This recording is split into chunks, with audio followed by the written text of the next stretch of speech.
vrai déclic, il est terrifiant parce que il a fallu que je frôle la mort pour prendre conscience que si je restais, j'allais mourir, et donc il fallait partir tout de suite.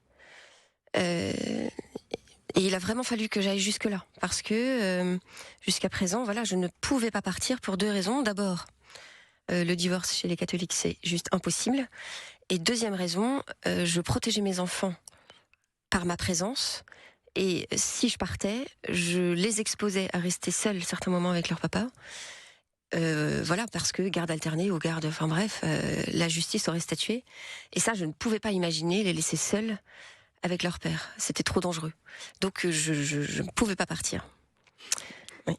Et donc il y a eu plusieurs petits signaux sur lesquels je me suis appuyée après pour partir. Je me suis rendu compte quand même en côtoyant de plus en plus de personnes que finalement j'étais pas aussi nulle que j'en étais persuadée parce que mon mari me le faisait croire.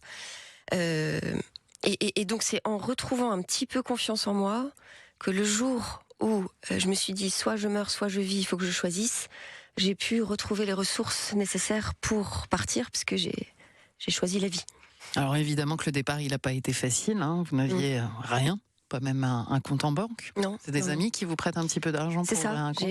J'ai été emprunter 20 € à des amis pour ouvrir un compte et puis faire en sorte que les allocations familiales me soient versées. Henri cherche à vous retenir ? Oui, il cherche par tous les moyens, par le chantage. Alors lui est persuadé de me tenir par l'argent, mais pas que. Voilà, il me menace de partir avec les plus grands, faire son tour du monde et me laisser avec les plus petits. Voilà, il essaye tout. Ouais. Mais vous vous acharnez, vous trouvez une maison de poupée, vous dites. Oui, exactement, parce que de toute façon, à partir du moment où le déclic est là, je sais que je vais partir, je pars. Et alors, je fonce, je me pose plus de questions.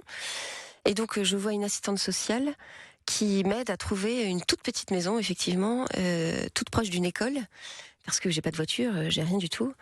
Et donc 3 semaines après, on aménage tous les 8 dans cette petite maison de poupée. Et une nouvelle vie commence. Et les enfants ont enfin une vie d'enfant. C'est ça. Oui, mais on découvre petit à petit, on apprivoise cette vie-là sans couvercle, sans crainte. Voilà, on peut jouer, on peut rire. Des enfants traumatisés véritablement à l'époque. Vous aviez réussi à les protéger. Oui, je dirais pas traumatisés. Il y avait un climat de crainte. Mais uniquement quand il était là ou quand son arrivée se rapprochait.